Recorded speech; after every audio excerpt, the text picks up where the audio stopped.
بسم الله الرحمن الرحيم الحمد لله رب العالمين والعاقبة للمتقين والصلاة والسلام على أشرف الأنبياء والمرسلين وعلى آله الطيبين الطاهرين أما بعد فأعوذ بالله من الشيطان الرجيم بسم الله الرحمن الرحيم إن الله وملائكته يصلون على النبي يا أيها الذين آمنوا صلوا عليه وسلموا تسليما اللهم صل على سيدنا ومولانا محمد وعلى آل سيدنا ومولانا محمد وبارك وسلم وصلي عليه. اس سارے صاحب کے موضوع پہ کچھ حدیث بن کر کوشش کروں گا. حضرت امام حسن بصری کے زمانے میں ایک عورت تھی, اس کی بچی فوت ہو گئی اور وہ آپ کی خدمت میں حاضر ہوئی کہ میں اپنی بچی کو خواب میں دیکھنا چاہتی ہوں. حضرت امام حسن بصری نے فرمایا کہ تو نماز عشاء کے بعد 4 رکعت نماز نفل ادا کرنا اور 4 رکعت نماز نفل ادا کرنے کے بعد سورہ فاتحہ کے بعد ہر رکعت میں الہاکم التکاثر پڑھنا, یعنی اس طرح 4 رکعت نماز نفل ادا کرنا, سورہ فاتحہ کے بعد الہاکم التکاثر ایک ہی مرتبہ 4 رکعتوں میں پڑھ کر اس کے بعد درود پاک پڑھنا, پھر کسی سے بات نہ کرنا, سو جانا. تو اس عورت نے یہی عمل کیا تو اس کو اپنی بچی خواب میں آئی. سبحان اللہ. اس نے اپنی بچی کو دیکھا کہ وہ بری طرح جہنم میں عذاب میں مبتلا ہے, گندے کا لباس ہے, ہاتھوں پاؤں میں آگ کی ہتھکڑیاں ہیں, یعنی بری طرح عذاب میں مبتلا ہے. تو وہ روتی ہوئی صبح پھر امام حسن بصری کی خدمت پہ حاضر ہوئی. تو سارا واقعہ پیش کیا تھا. آپ نے فرمایا کہ جاؤ اپنی بچی کے لیے کچھ صدقہ خیرات کرو. اس نے ایسا ہی کیا. تو کچھ عرصہ گزرنے کے بعد امام حسن بصری کی خواب میں وہی لڑکی آئی جو جنت میں تھی. تو آپ کو کہنے لگی کہ آپ مجھے نہیں پہچانتے. قال یا حسن اتعرفنی, کہ اے امام حسن کیا تو مجھے نہیں پہچانتے؟ آپ نے فرمایا میں نہیں پہچانتا. کہنے لگی میری ماں آپ کی خدمت میں آئی تھی, میں وہی لڑکی ہوں. تو آپ نے فرمایا کہ تیری ماں تو آپ کا یہ حال بتا رہی تھی کہ تو جہنم کے اندر ہے. تو کہنے لگی کہ ہاں میں جہنم کے اندر تھی, مگر جس قبرستان میں میں مدفون تھی وہاں پر کسی بندے نے 75,000 مرتبہ درود پاک پڑھا ہوا تھا. میں نے کل 75,000 مرتبہ کلمہ آپ کو بتایا تھا نا, یہ روایت میں تھا کہ 75,000 مرتبہ درود پاک پڑھا ہوا تھا. اور اس بندے نے کھڑے ہو کر پورے قبرستان والے کو سارے ثواب کر دیا, جس کے بدولت اللہ نے ہمارے پر عذاب اٹھا کر ہمیں جنت میں والا مقام عطا. سبحان اللہ سبحان اللہ. اور دوسرا دیکھیں کہ جو شب قدر گزری ہے شوال میں, اور ماں سے سب سے بڑی مشہور حدیث پاک ہے کہ اس رات نبی پاک کی جو باری تھی, اما عائشہ صدیقہ رضی اللہ عنہ آپ کی زوجہ مبارکہ ان کے حجرے میں تھی. تو آج رات جب ہوئی تو آپ ان سے علیحدہ ہو کر جنت البقیع میں قبرستان والوں کو یہ دعا فرما رہے تھے. اما عائشہ صدیقہ رضی اللہ عنہ آپ کو تلاش کرتی ہوئی, تو آپ کو جب ڈھونڈا تو آپ نہیں ملے, تب جنت البقیع میں آئی تو کیا دیکھتی کہ آپ قبرستان والوں کو یہ دعا فرما رہے ہیں. تو آپ پیچھے ٹھہر گئی. تو جب آپ فارغ ہوئے تو نبی نے فرمایا کہ عائشہ کیا تو نے یہ خوف کیا کہ اللہ تیرا اس کا رسول تیرے پر کوئی ظلم کریں گے؟ فرمایا کہ آج تمہیں پتہ کہ کون سی رات ہے؟ فرمایا کہ آج شعبان کی 15ویں رات ہے.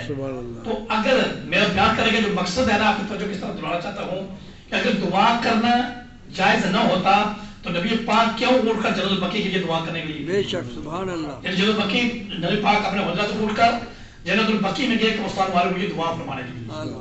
اور پھر ایک حدیث پاک میں آتا ہے کہ ایک مائی صاحب تھے جو مسجد نبوی شریف کے اندر صفائی کیا کرتے تھے, ہر روز صفائی کیا کرتے تھے. تو ان کا انتقال ہو گیا. تو ان دنوں میں نبی پاک کسی غزوے میں تھے, مدینہ پاک میں موجود نہیں تھے. جب واپس آئے تو 2-3-4 دن گزرے, ایک ہفتہ گزرا, مائی صاحبہ کو نبی پاک نے نہیں دیکھا. تو پوچھا کہ مائی صاحبہ کہاں ہیں؟ تو صحابہ کرام نے کیا رسول کا انتقال ہو گیا. نبی پاک نے فرمایا کہ مجھے کیوں نہیں بتایا؟ تو صحابہ کرام عرض کرنے لگے یا رسول اللہ صلی اللہ علیہ وسلم آپ موجود نہیں تھے مدینہ پاک میں. نبی پاک نے فرمایا مجھے اس کی قبر پر لے چلو. اس کی قبر کہاں ہے؟ نبی پاک اس کی قبر پر گئے, پھر اس کی بخشش کے لیے دعا فرمائی. اب یہ چیزیں جائز نہ تو نبی پاک کیوں ایسا کرتے؟ اور پھر حدیث پاک میں آتا ہے کہ میدان احد آپ نے دیکھا ہوا ہے جہاں پر نبی پاک کے چاچا حضرت امیر حمزہ کی قبر مبارک ہے. حدیث پاک میں آتا ہے نبی پاک کبھی جمعے کو, کبھی ہفتے کو, کبھی پیادل چل کر, کبھی اونٹی میں چل کر حضرت امیر حمزہ کی روضے پاک پر تشریف لیا کرتے تھے اور دعا کیا کرتے تھے. حالانکہ شہید کو دعا کی کوئی ضرورت نہیں ہے. نبی پاک کے چاچا تھے اور شہید تھے. میرے حمزہ کے میدان احد کے اندر وہ دیوار نکلی ہوئی ہے, آپ نے دیکھا ہوا صاحب نے, اس کے شہید کو ضرور یہ دعا کی.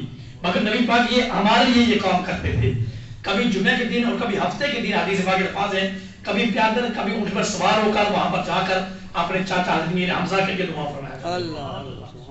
اور پھر دیکھیں نبی پاک نے کچھ لوگ کہتے ہیں کہ نبی پاک نے ایسا عمل نہیں کیا تو ہم کیوں کرتے ہیں؟ یہ نبی پاک نے خود عمل کیے نا. آخری حدیث پاک نبی پاک کی پیدائش سے پہلے آپ کی والد محترم کا انتقال آپ کو پتا کہ آپ یتیم پیدا ہوئے تھے تو 6 سال گزرنے کے بعد آپ کی والدہ محترمہ کا بھی انتقال ہو گیا. تو آپ کو کس نے پالا؟ حضرت ابو طالب کی جو بیوی تھی حضرت علی کی والدہ محترمہ نے انہوں نے آپ کی پرورش کی.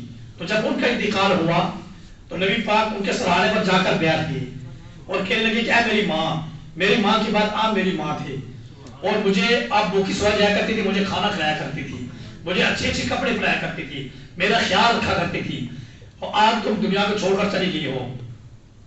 اور پھر جب ان کا انتقال ہوا تو نبی پاک نے ان کو غسل دلوایا اور اپنی قمیض اتار کر ان کو پہنائی. یعنی ان کی جنہوں نے پالا ابھی چاچے رکھتے تھے نا رشتے میں ان کو اپنی قمیض اپنا جبہ مبارک ان کو پہنایا پھر اپنی چادر مبارک ان کو کفن دلوایا. اور پھر فرمایا حضرت ابو ایوب انصاری اور حضرت زید بن اسامہ حضرت فاروق اعظم حضرت بلال ان چاروں نے قبر کھودی.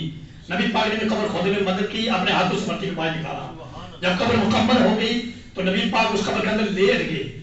اگلی جملہ سنیں لیٹنے کے بعد جب نبی پاک نے یہ دعا فرمائی کہ میرے پروردگار عالم موت کو زندگی دینے والا تو ہے, تیری ذات ہمیشہ باقی رہنے والی ہے, تو میرے اس ماں کو بخش دے تیرا نبی محمد کے وسیلے سے اور اس سے پہلے 1,24,000 انبیاء جو دنیا میں تشریف لائے ان کے وسیلے سے میری ماں کی قبر کو کشادہ کر, میری ماں کی قبر کو کشادہ فرما, منور فرما, میری ماں کو بخش دے.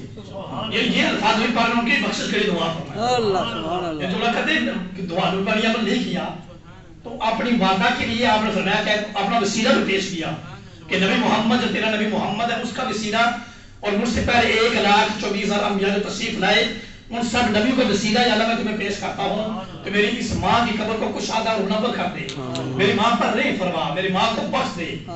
اور یہ دعا فرمانے کے بعد پھر اس کے بعد نبی پاک نے نماز جنازہ پڑھایا.